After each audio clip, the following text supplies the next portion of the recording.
तो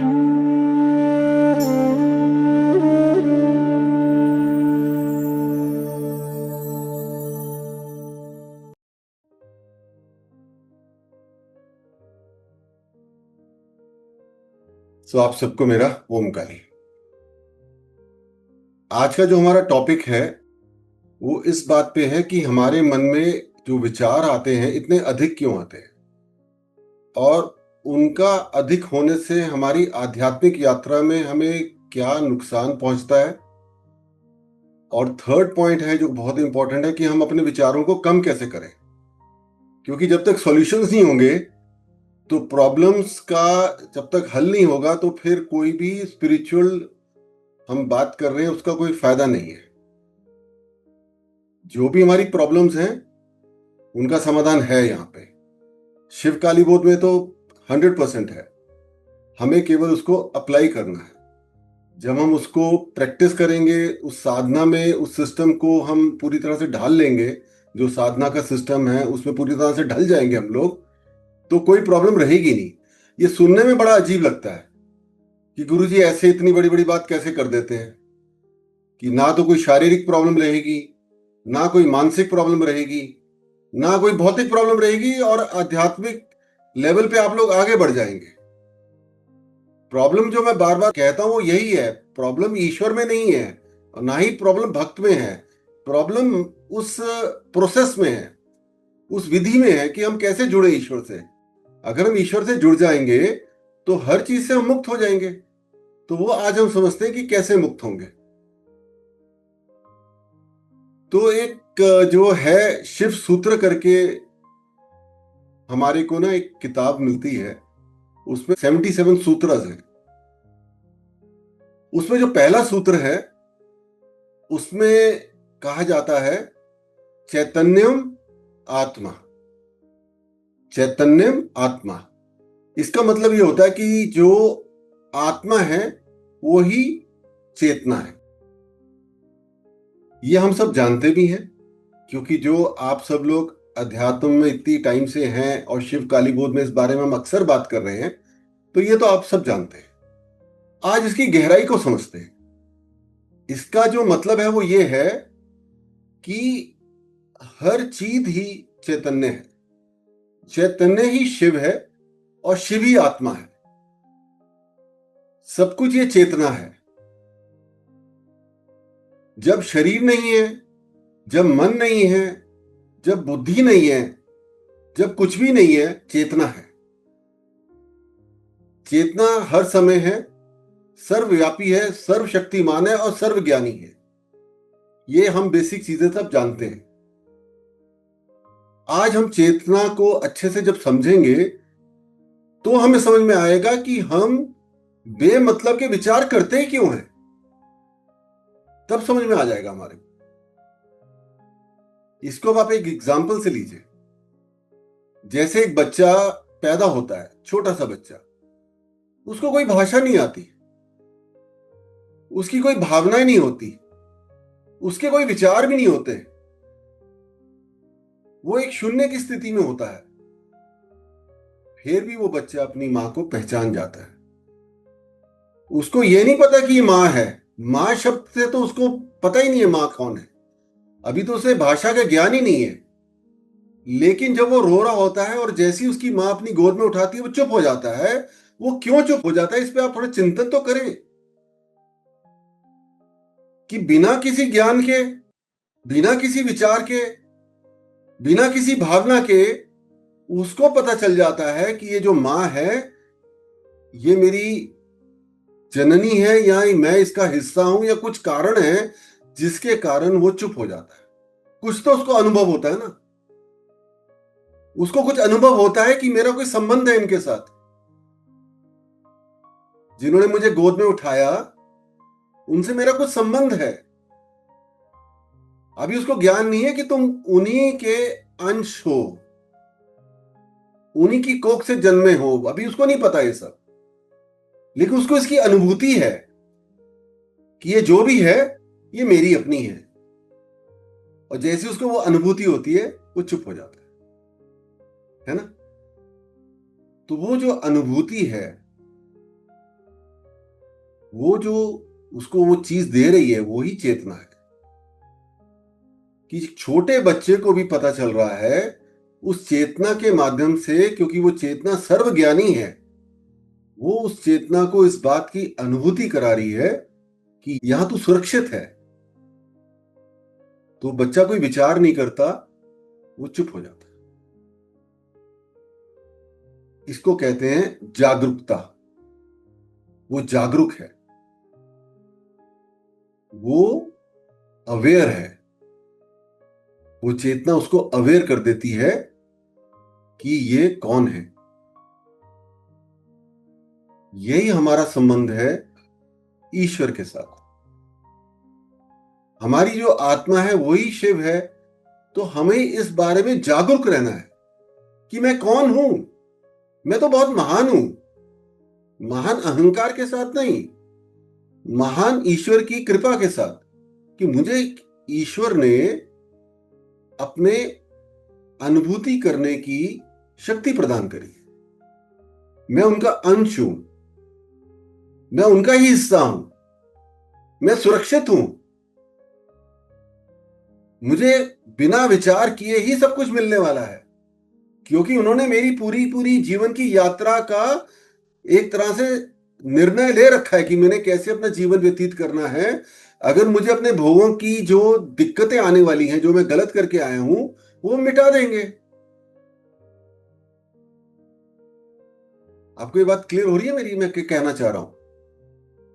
मैं ये कहना चाह रहा हूं कि जब शिव सूत्र में ये बोला हुआ है कि चैतन्यम आत्मा, कि आप स्वयं ही चेतना है, क्योंकि आप आत्मा है,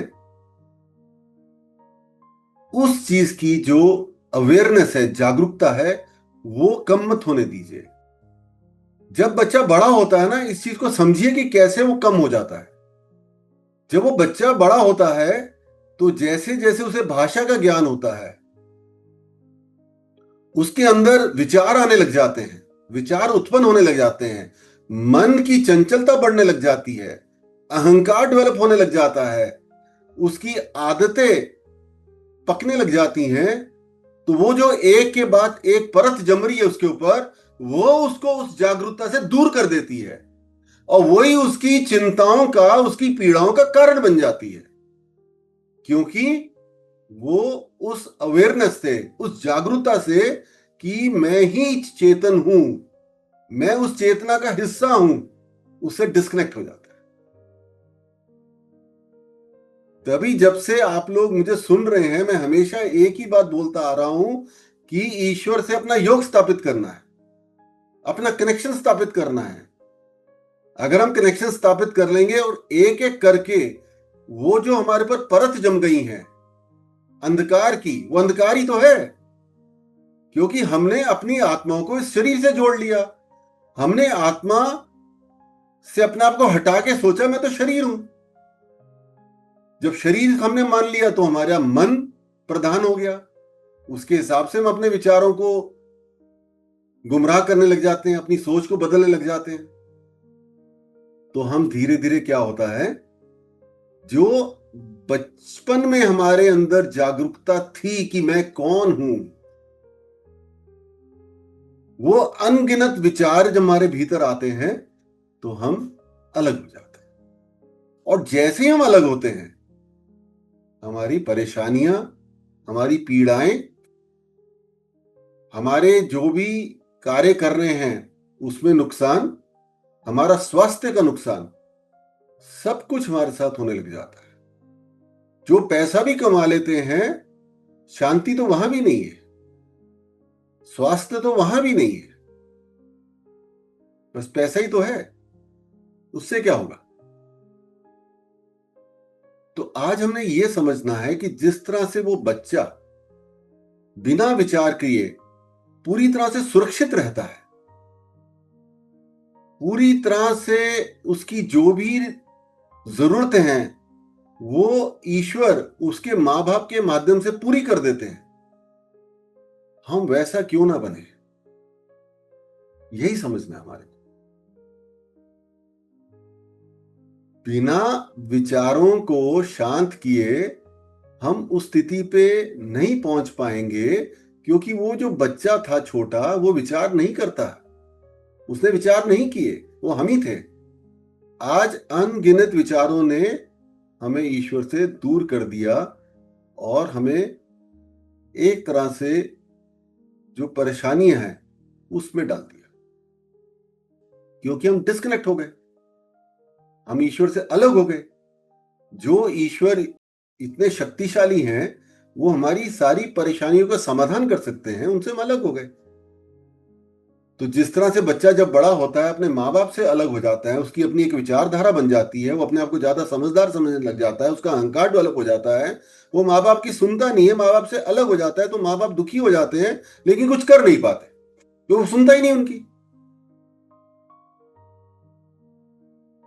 उसी तरह से हम भी ईश्वर से अलग होके अपनी परेशानियों का खुद ही कारण बन जाते हैं। तो आज इसको समझे हम अच्छे से, गहराई से, कितना बड़ा हमें शिव सूत्र मिल गया, हम उसको अपने जीवन में क्यों नहीं उतार रहे? क्या कारण है जो हमारे को हमारी असलियत से दूर कर रहा है? जब हम बड़े हो जाते हैं तो कितनी तरह के विचार हमारे भीतर आते हैं, नकारात्मक भी हैं, सकारात्मक भी हैं, कुछ ना कुछ दिमाग में चलता रहता है, क्योंकि मन इतना चंचल है, छोड़ता ही नहीं हमारे को। हर तरह के विचार हमारे को ईश्वर से दूर ले जाते हैं, ये पहली चीज हम समझे। नकारात्मक विचार तो बिल्कुल ही दूर ले जाते हैं। जब हम दूसरों के बारे में कुछ बुरा सोचने लग जाते हैं, हम अपने ही किसी जीवन में जो घटित हो रहा है उसको ही लेके नेगेटिव हो जाते हैं कि ये मेरे साथ क्यों हो रहा है, मेरे साथ ऐसा नहीं होना चाहिए। जो लोग ऐसा कहते हैं मेरे साथ नहीं होना चाहिए, वो भगवान की पूजा अर्चना तो करते नहीं है। जब कुछ बुरा हो जाता है तो कहते हैं अरे भगवान तूने ऐसा क्यों किया। और जो पूजा अर्चना करते हैं उनके कहीं ना कहीं समर्पण में कमी रह जाती है, कि वो भी ऐसे प्रश्न उठा लेते हैं कि मेरे साथ ऐसा क्यों हो रहा है, इसका अंत कब होगा। आप निर्विचार में जाइए ना, आप अपने योग की स्थापना में जाइए, उसको दृढ़ करिए, अपने समर्पण पर दृढ़ करिए, बाकी ईश्वर देख लेंगे। जब समय सही होगा आपकी सारी परेशानियों से आपको मुक्त कर देंगे। आप ये विचार तो बंद करो अपने, ऐसा क्यों हो रहा है मेरे साथ, ऐसा नहीं होना चाहिए, मैं इतना पूजा पाठ करता हूं, मैं इतना अच्छा व्यक्ति हूं, मैं इतना नेक इंसान हूं, मैं किसी के बारे में बुरा नहीं बोलता। अरे किसी के बारे में बुरा नहीं बोलते तो अच्छा भी क्या करते हो? आप खुद से पूछो ना, आप ईश्वर का कौन सा काम कर रहे हो? आपसे मेरा मतलब आप सब नहीं है, मैं एक जनरल बात कर रहा हूं ना, कि लोगों को पूछना चाहिए ना अपने आप से,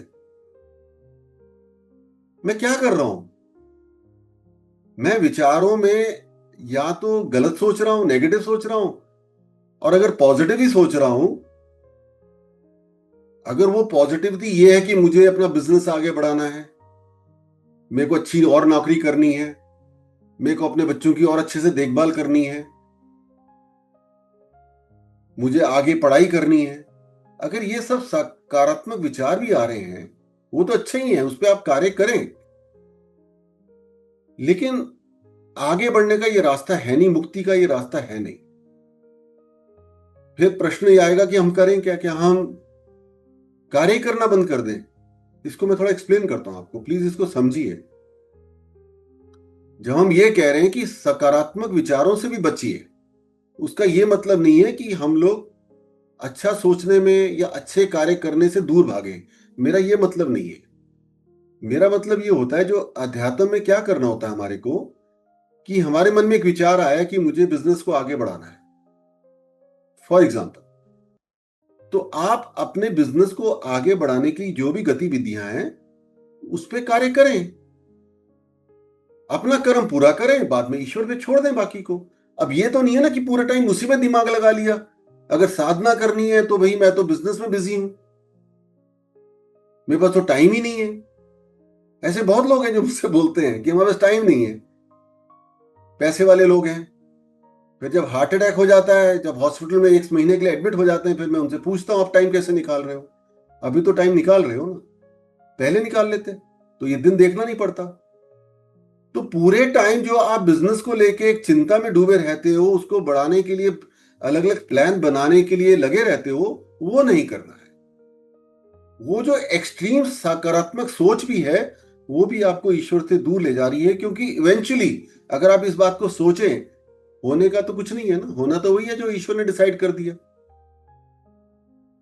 तो इस ज्ञान के माध्यम से हम अपनी जीवन शैली को ठीक करें ना, अपने विचारों को ठीक करें। शिवकाली बोध में क्या है, जैसे मुझे भी लोग बोलेंगे कि गुरुजी आप थोड़ा सा और प्रचार करो और सोशल मीडिया पे आओ, शिवकाली बोध को आगे बढ़ाते हैं। मैं कुछ नहीं करता ऐसा। मैं इसलिए नहीं करता कि मुझे पता है कि जब माता रानी ने अपने कार्य को आगे बढ़ाना है तो उन्हीं का कार्य है, तो वो अपने आप लोगों को जोड़ देंगी। नहीं तो जितने हैं उन पे ही अपना ध्यान देते हैं, अपने आश्रम पे ध्यान देते हैं। जो सामने आता है मैं सब करता हूं, लेकिन बिना मतलब की कोई प्लानिंग नहीं करता, क्योंकि मुझे पता है वो प्लानिंग सफल नहीं होने वाली, वो हमारे दुख का कारण बनने वाली है कि हमने ऐसा सोचा, हम ऐसा करेंगे, इस तरह से सोशल मीडिया पर जाएंगे, वहां जाके इंटरव्यू देंगे। Why should we do it? जब समय आएगा इंटरव्यू लेने वाले भी आ जाएंगे, सोशल मीडिया पे भी अपने आप चले जाएंगे, माता रानी कर देगी ना सारा कुछ, क्योंकि हम अपने कार्य से नहीं पीछे हट रहे ना। हम आश्रम की जो गतिविधियां उनको भी बढ़ा रहे हैं, कंस्ट्रक्शन भी जो होता है सामने आती है कर देते हैं, सत्संग भी कर रहे हैं, लोगों की ट्रीटमेंट भी कर रहे हैं, सब काम कर, जो सामने आता है वो मैं कर लेता हूं। इस तरह से हम काम करें। मैं नौकरी भी कर लेता हूं, आपको पता ही है, वहां के भी जो कार्य हैं वो भी देख लेता हूं। इन द सेंस कोई ज्यादा चिंता नहीं है, अपना जो सामने कार्य आ गया वो करेंगे। ये बात समझ में आ रही है आपको ना? मतलब बिना मतलब की जो हम ओवर थिंकिंग करते हैं अपने बिजनेस में, अपने जॉब में, अपनी प्लानिंग्स को लेके, वो इवेंचुअली कामयाब नहीं होती हैं। तो हम क्यों ना समझदार बन जाएं। कम से कम आप लोगों की कामयाब नहीं होगी, क्योंकि आप लोग सब आध्यात्मिक मार्ग पर आगे बढ़ रहे हैं, आपको ईश्वर से जुड़ना है, इसलिए आपको अपने विचारों को उनके श्री चरणों में समर्पण करना होगा। नहीं तो वो करवा लेंगे। जब आपके सारे प्लान फेल हो जाएंगे तो एक स्टेज तो आएगी ना, आपको होंगे अब तो मैं समर्पण कर ही देता हूं, कुछ हो तो रहा नहीं है।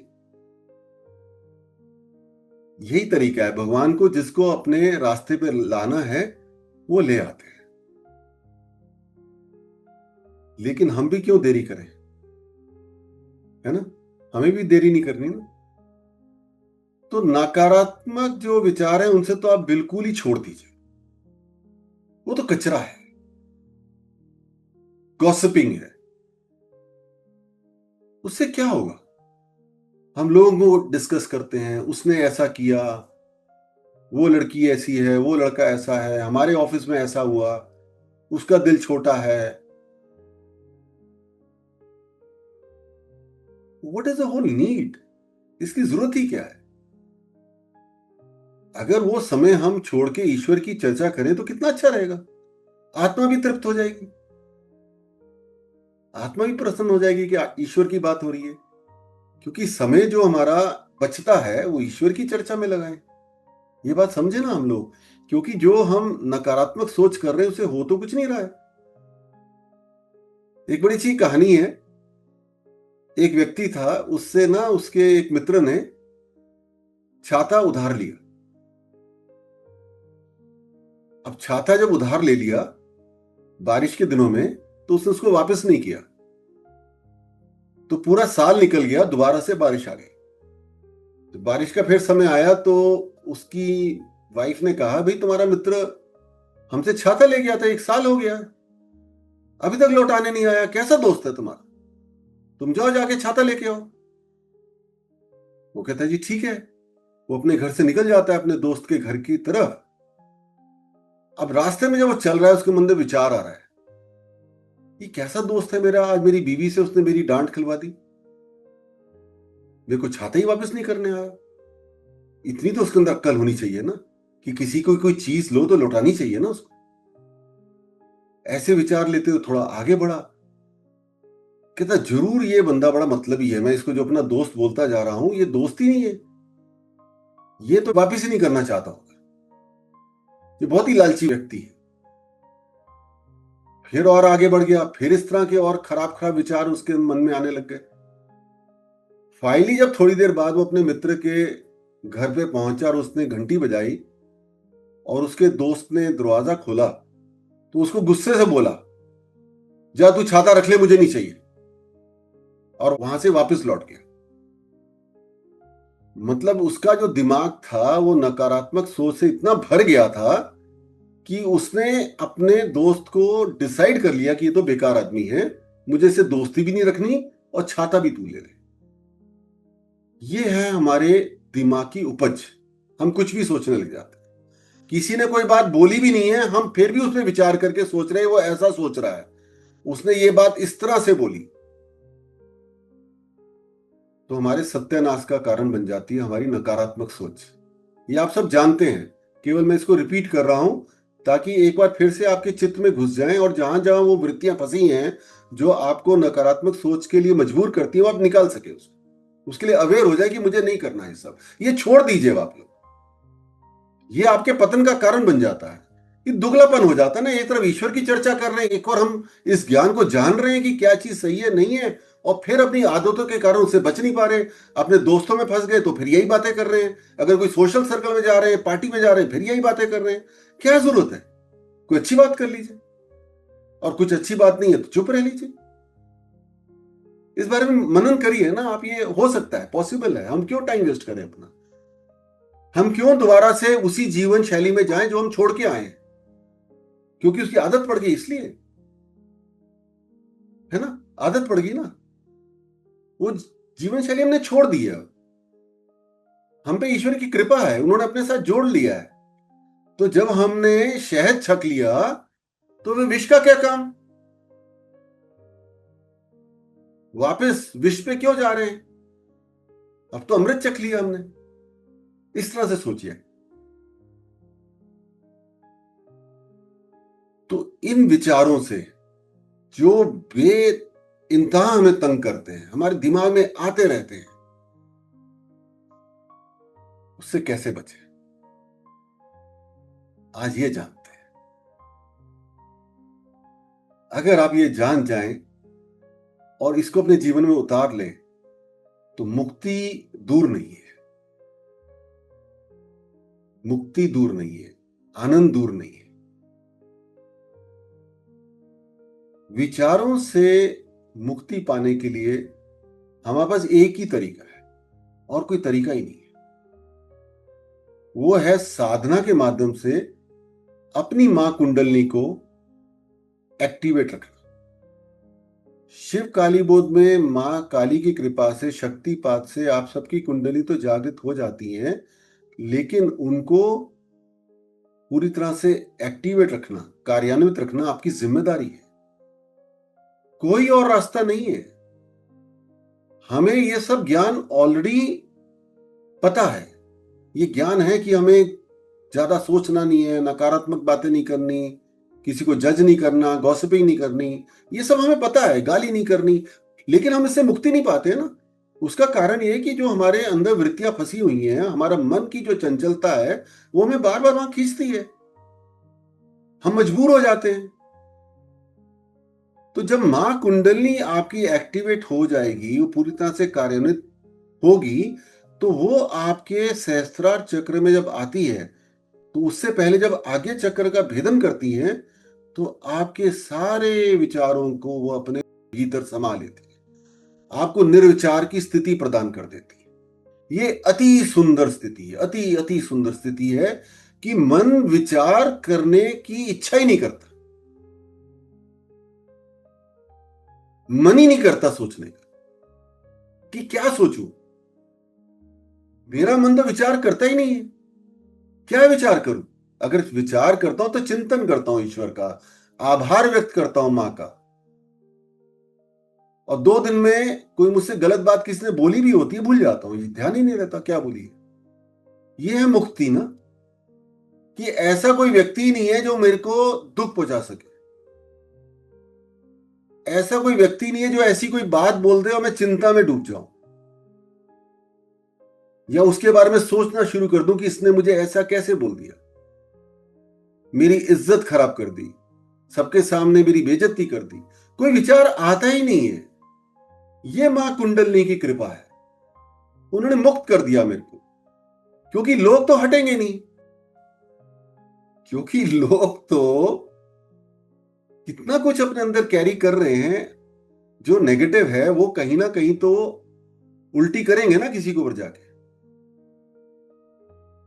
बुद्धा जी की एक बहुत सुंदर कहानी है ना, आप सब लोग जानते हैं। एक बार क्या हुआ, एक व्यक्ति आया उनके आश्रम में और बुद्धा को बहुत उल्टा पुल्टा बोलने लग गया, उनको गाली गलौज करने लग गया, क्योंकि हर तरह के लोग हैं समाज में। बुद्धा जैसे सिद्ध पुरुष को भी लोग उल्टा पुल्टा बोलने वाले होते ही थे। तो किसी बात को लेके वो बुद्धा के ऊपर झूठे आरोप भी लगाने लग गया, उनको गाली भी देने लग गया और उनसे अपशब्द भी बोलने लग गया, बुरी तरह से बात भी करने लग गया। बुद्धा कुछ नहीं बोले, वो बेटे सुनते रहे। और जो उनके शिष्य थे वो चुपचाप बैठे रहे, क्योंकि उनको बुद्धा ने कह रखा था कि तुम अपना संतुलन हर स्थिति में मेंटेन करोगे। कोई मेरे बारे में बोलता है तो चुप रहोगे, तुम्हें ज्यादा बोलने की जरूरत नहीं है। वो उनकी शिक्षा में आता ही था। अब जो व्यक्ति चला गया तो बुद्धा जी के शिष्य ने उनसे पूछा कि बुद्धा जी, ये सारी बातें झूठ बोल रहा था, आप फिर भी कुछ नहीं बोले। तो बुद्धा जी ने जो बोला ना, उसको आप थोड़ा चिंतन करिएगा उस बात पे। उन्होंने बोला कि उसके दिमाग में जो कचरा भरा था वो मेरे पे डालने आया था, मैंने उसको स्वीकार ही नहीं किया, तो चला गया यहां से अपना कचरा वापस लेके। मेरा क्या बिगड़ा, मैं तो वैसी का वैसी पवित्र हूं। तो जैसे ही हम लोग दूसरों की बातों को लेके चिंता में चले जाते हैं, उस पर विचार करने लग जाते हैं कि इसने ऐसा क्यों बोला, इसको ऐसा नहीं बोलना चाहिए था, इस सब बातें हमारे अंदर आती हैं, तो हम उसका कचरा स्वीकार कर लेते हैं। अब मत करिए, अब आप लोग मुक्त हो जाइए, मुक्ति के मार्ग पे जाइए। उसके लिए मां कुंडली की प्रार्थना करिए कि मां, आप ही मां पार्वती हो, आप ही मां काली हो, आप मुझे मुक्त करो। अपने अंदर वो दीन भावना लेके आइए, मां मुझे मुक्त करो, मैं नहीं निकल पा रहा इससे, मैं नहीं निकल पा रही, ज्ञान तो मिल रहा है फिर ही फंस जाती हूं, मुझे मुक्त करो। तो मां कुंडली की ये स्वभाव है, वो हमारे को विचारों से मुक्त कर देती। अब मां कुंडली को हम कैसे जागृत रखें, ये जानिए। क्योंकि मां कुंडली को जब हम लोग निरंतर प्रयास नहीं करते तो वो अपनी सुप्त स्थिति में वापस चली जाती है। क्योंकि मां हर समय देखना चाहती है कि मेरा बच्चा मेरे प्रति कितना समर्पित है, कितना मुझसे प्यार करता है, कितना मुझसे जुड़ना चाहता है, कितना पवित्रता की ओर जाना चाहता है, अपने आप को कितना पवित्र करना चाहता है, कितना शिव से मिलना चाहता है, जिनसे वो मिलाना चाहती है हमारे। वो तो यही चाहती है ना, मैं अपने बच्चे को शिव से मिलाऊं। शिव से मिलना कोई छोटी बात थोड़ी है, वो तो मुक्ति है, वो तो परमानंद है। वहां तक पहुंचने के लिए मां देखना चाहती है मेरे बच्चों का संकल्प कितना दृढ़ है। तो करें क्या, है ना। आज ये बात समझिए आप अच्छे से, मां कुंडलनी को हम कैसे हर समय जागृत रखें। उसके लिए हमें क्या करना है, अपनी शुद्ध इच्छा को और प्रबल करना है। प्योर डिजायर है ना, मैं बार बार समझाता हूं, शिव से मिलना शुद्ध इच्छा है। केवल वही एक इच्छा है जो शुद्ध है। आप जब पहाड़ों में जाते हैं और वहां की जब हवा आप अंदर लेते हैं जो शुद्ध है, तो आपको एक तृप्ति की एहसास होता है कि आज तो ये पहाड़ों की हवा अंदर लेके आनंद आ गया। कि शहरों की जो पॉल्यूशन से निकल के पहाड़ों की पवित्र हवा अंदर ली, मजा आ गया। है ना, होता है ना ये वाला एहसास। समुद्र के पास जाते हैं तो भी ऐसा ही एहसास होता है। अगर हम किसी गांव में जाके वहां का शुद्ध शाकाहारी भोजन करते हैं तो भी बड़ा आनंद मिलता है कि आज शुद्ध खाना खाया, ऑर्गेनिक खाना खाया, जिसमें कोई भी रासायनिक चीज नहीं थी, चूल्हे पे बनाया गया, मिट्टी के बर्तनों में बनाया गया। एक स्वाद अलग था, उसकी खुशबू अलग थी, उसको याद करते हैं। अगर हम लोग गंगोत्री जाके वहां गंगा जल पीने का अवसर मिले तो भी तृप्ति का एहसास होगा कि आज इतना शुद्ध जल पी लिया, मजा आ गया। या कोई व्यक्ति बारिश का पानी इकट्ठा कर ले, वो भी शुद्ध है, उसको पी ले, उसमें भी ऐसा ही एहसास होगा कि आज शुद्ध जल पी लिया, शुद्ध जल पीने को मिल गया, आनंद आ गया। इसी तरह जब हम लोग शुद्ध इच्छा करते हैं तो हमारी आत्मा तृप्त हो जाती है। जो भी आप इच्छा कर रहे हैं जीवन में, चाहे गाड़ी की कर रहे हैं, नौकरी की कर रहे हैं, परिवार की कर रहे हैं, बच्चों की कर रहे हैं, वो सब अशुद्ध इच्छाएं हैं। आप इस बात को समझिए, उन अशुद्ध इच्छाओं की पूर्ति आपकी शुद्ध इच्छा कर देगी। वो मां कुंडलिनी करने वाली है, वही मां पार्वती है, वही शक्ति है, वही हर चीज की दात्री है, खान है हर चीज की। आपको क्या चाहिए? वही लक्ष्मी है, वही सरस्वती है। हम क्यों नहीं इस परम सत्य को समझ रहे हैं? है ना,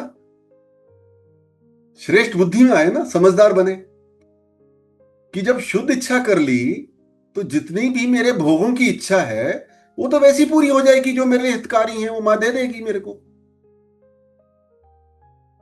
तो जब हमारे भीतर वो शुद्ध इच्छा आई कि अब ईश्वर से मिलना है, जो मेरा स्वरूप है, चैतन्यम आत्मा, उस चेतना से मिलना है, क्योंकि मैं तो खुद चेतना ही हूं, अपने स्वरूप को पहचानना है।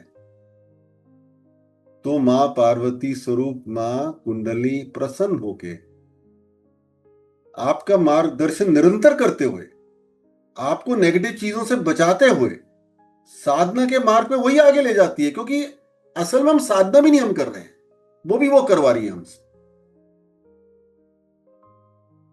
तो वो हमेशा जब एक्टिव रहेगी और आपकी सारी वृत्तियों का नाश करती हुई आपके आगे चक्र का भेदन करेगी, तो आप निर्विचार की स्थिति प्राप्त कर लेंगे। तो दोबारा से आप वैसे ही बच्चे के जैसे हो जाएंगे, जब आपको बिना किसी ज्ञान के, बिना किसी विचार के, बिना किसी भावनाओं के अपनी चेतना के बारे में जागरूकता थी, अपने अस्तित्व के बारे में जागरूकता थी, है ना, वैसी आप हो जाएंगे। चाहे आपकी कोई भी उम्र हो, आप ईश्वर के बारे में जागरूक हो जाएंगे, अपने अस्तित्व के बारे में जागरूक हो जाएंगे कि मैं आत्मा हूं, मेरा कोई कुछ बिगाड़ नहीं सकता, मेरे को किसी का डर नहीं, ऐसी कोई चीज नहीं है जिसकी मुझे जरूरत है वो मुझे नहीं मिलेगी, क्योंकि वो देने वाला जो परम चैतन्य है वो मेरे को समझ में आ गया, मैं उसके बारे में अवेयर हो गया, मैं हर समय उनके साथ कनेक्टेड हूं, मेरा योग स्थापित हो रहा है। इतना ही करना है, बस इतने में हो जाएगा।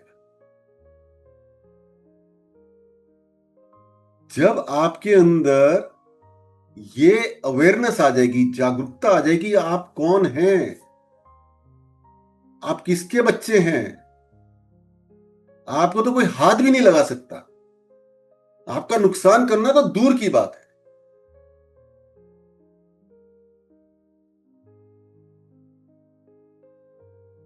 तो जब ये भाव आ जाएगा आपके अंदर, तो समर्पण आ जाएगा पूरी तरह से, विचारों की जरूरत नहीं पड़ेगी। करने क्या विचार, ये तो कचरा है, विचार तो कचरा है। बच्चे को विचार की कहां जरूरत पड़ी थी, उसकी तो देखभाल वैसी हो गई थी सारी, आपकी भी हो जाएगी। तो जो निर्विचारिता का स्थिति है, वो उसको कहते हैं परम स्थिति, कि हम मुक्त हो गए, हम पूरी तरह से समर्पित हो गए। सिर्फ कहने की बात नहीं है, आपका जो मन है वो आपको विचारों की तरफ खींचेगा ही नहीं। तो मजा आया ना, जैसे कोई शराबी आता है मेरे पास, शराब पीता है, मैं उसको मना नहीं करता। कोई सिगरेट पीता है, मैं मना नहीं करता।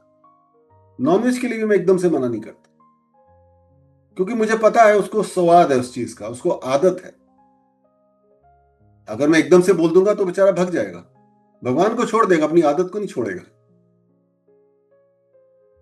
तो पहले मैं उसको स्वाद चखने को कहता, तू बड़ा स्वाद चख, थोड़ी साधना कर, उसकी कुंडलनी जागृत करता हूं, उसको थोड़ा ज्ञान मिलता है, साधना के माध्यम से मां कुंडलनी एक्टिव होती है। तो धीरे धीरे धीरे क्या होता है, उसको उस चीज का स्वाद ही खत्म हो जाता है। वो थोड़े समय बाद आके मुझे खुद ही बोलते हैं साधक जन कि गुरुजी अब सिगरेट पीने का मन ही नहीं करता, थोड़े टाइम तक कर रहा था, अब नहीं करता। नॉनवेज खाने का मन ही नहीं करता। मजा आया ना? फिर आया ना मजा, कि अपने आप ही हम लोग उस बुरी आदतों से दूर होने लग जाते हैं। इसी तरह से जब हम ईश्वर के करीब जाते हैं तो मां कुंडली की कृपा से हमारे विचार हमारे को मुक्त कर देते हैं, क्योंकि विचार देखते हैं, मन देखता है कि अब उसकी चल नहीं रही, तो अब चुप रहने में ही सद्बुद्धि है, तो चुप हो जाता है, हमें परेशान करना बंद कर देता है। ये सारा का सारा जो ईश्वर की रचना है, ये अपने आप ही परम चैतन्य चला रहे हैं। पेड़ अपने आप ही बढ़ रहे हैं, अपने आप ही फल दे रहे हैं, सब कुछ अपने आप ही हो रहा है, कहीं कोई शोर नहीं है, कहीं कोई उतावलापन नहीं है, कहीं कोई विचार नहीं है। सारे समर्पित है, पूरी प्रकृति ईश्वर में समर्पित है, क्योंकि वो स्वयं ही प्रकृति ही ईश्वर स्वरूप है। उसी का हिस्सा हम है, हमारे भीतर ही शोर है। ये क्या, हमारे को बुद्धि मिल गई, हमारे भीतर शोर मच गया।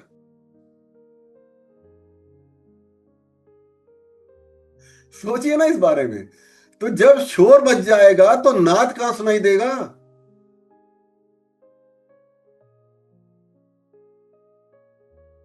इतना ही बस समझना है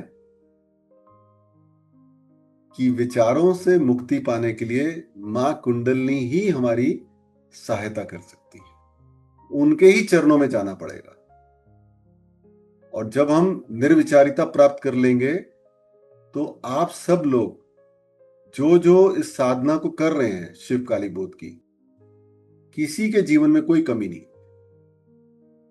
सारे की सारी चीजें आपके पास आ जाएंगी। ऑलरेडी ये हो रहा है, अब बहुत लोगों के साथ हो रहा है ना? ये क्यों हो रहा है? क्योंकि मां कुंडलनी कर रही है। मां कुंडलनी क्या करती हैं, क्योंकि वो स्वयं शक्ति स्वरूप हैं, वो आपकी जो कार्य करने की क्षमता है वो बढ़ा देती है। वो इस तरह से बढ़ाती हैं कि आप कोई भी संकल्प ले लेते हैं वो पूरा हो जाता है। आपकी अड़चने खत्म हो जाती हैं जीवन की, आपकी जो चीजें आपको रोक रही हैं वो दूर हो जाती हैं, तो क्षमता बढ़ जाती है अपने आप। यही समझना है हमारे को, कि हमें करना क्या है, कि विचार लेके कौन सा हमारा भला हो रहा है? कोई भला नहीं। मुझे बताएं, अभी तक की जो हमने बात करी उस बारे में कोई कुछ कहना चाहेगा तो बताएं। पलक, आप बताएं। जी गुरुजी, समराइज कर दूं या मतलब मुझे जो समराइज करिए। गुरुजी आपने बहुत ही सुंदर बात आज आई मीन ये सब हम सबको पता है, बट आपने जिस तरह से रिमाइंड कराया अब नहीं हम भूलेंगे जिन एग्जाम्पल्स के साथ।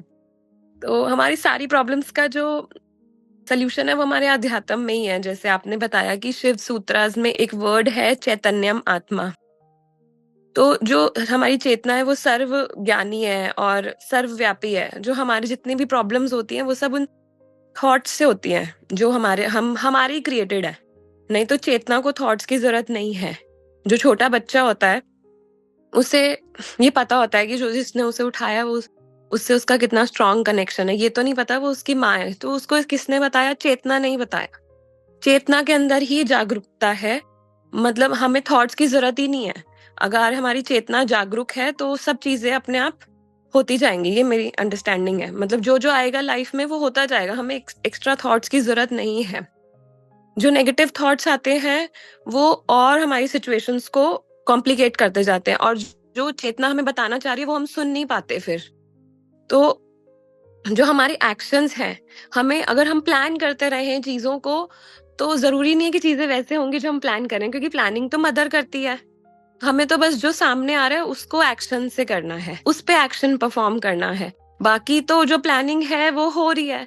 अगर हम ये समझ जाएंगे तो थॉट्स अपने आप कम हो जाएंगे और प्रेजेंट में रहेंगे। मतलब फ्यूचर की प्लानिंग या पास्ट की चीजों को सोचते नहीं रहेंगे तो थॉट्स कम हो जाएंगे उससे। और हमें तो जीरो थॉट्स पोजीशन पे जाना है। अब आगे एक ये चीज थी कि जैसे एक आपने एक स्टोरी सुनाई थी कि एक फ्रेंड ने एक आदमी से, उसके फ्रेंड ने अम्ब्रेला लिया और उसने तो सिर्फ एक सिंपल सा अम्ब्रेला ही बोरो किया था और नेक्स्ट ईयर तक दिया नहीं। उसकी वाइफ ने सिर्फ एक सेंटेंस उसको बोला और उसने वहां तक, उसके घर तक पहुंचते पहुंचते अपने थॉट से उसको क्या बना लिया। उसके फ्रेंड को आइडिया भी नहीं होगा उस चीज का। और उससे क्या हमने रिएक्शन दिया। तो ये हमारे थॉट्स की उपज है कि हम होती तो इतनी सी चीज है और उसको हम कितना बड़ा बना सकते हैं वो हमारे थॉट्स में है। मतलब इट्स ऑन अस कि कितना हम सोच सकते हैं, किस एक्सटेंट तक जा सकते हैं। और ये बहुत, मतलब मुझे ऐसा लगा कि ये बहुत कॉमन है, हम लोग तो करते ही रहते हैं।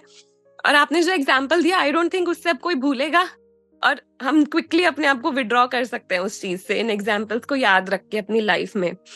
और आपने ये भी बोला था कि ये दोगलापन है। अगर हम एक तरफ तो सैटरडे को जब हम सत्संग करते हैं तो हम भगवान की बात करते हैं, और फिर मंडे टू फ्राइडे हम कहीं भी जा रहे हैं तो हम नेगेटिव बातें कर रहे हैं। ये तो बिल्कुल ही टू फेस चीज हो गई कि आप एक दिन आप बहुत अध्यात्म की और अच्छी बातें करते हो और बाकी दिनों में आप बहुत ही नेगेटिव बातें बोलते हो।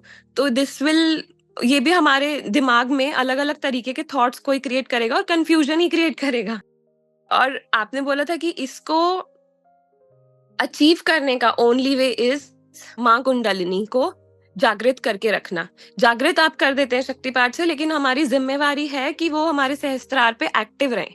हमें उनको एक्टिव रखना है। जितना हम पवित्रता की तरफ बढ़ेंगे वो उतनी एक्टिव रहेंगी। लेकिन अगर हम ही एफर्ट नहीं मारेंगे और नेगेटिव चीजें करेंगे, नेगेटिव थॉट्स, और अपनी साधना में अच्छे नहीं रहेंगे तो वो अपने आप ही फिर पैसिव स्टेट में चली जाएंगी।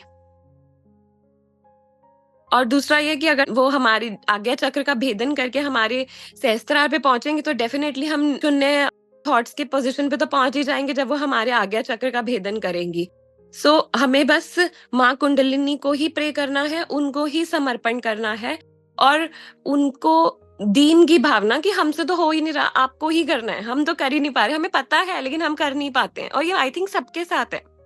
हम सबको पता है कि थॉट्स का कोई फायदा नहीं है लेकिन हम कर नहीं पाते हैं। तो अगर हम दीन भाव से माँ को प्रे करेंगे कि माँ आप ही करवा सकती हैं, हमसे तो नहीं हो रहा है, और सरेंडर करेंगे तो डेफिनेटली ये हो जाएगा।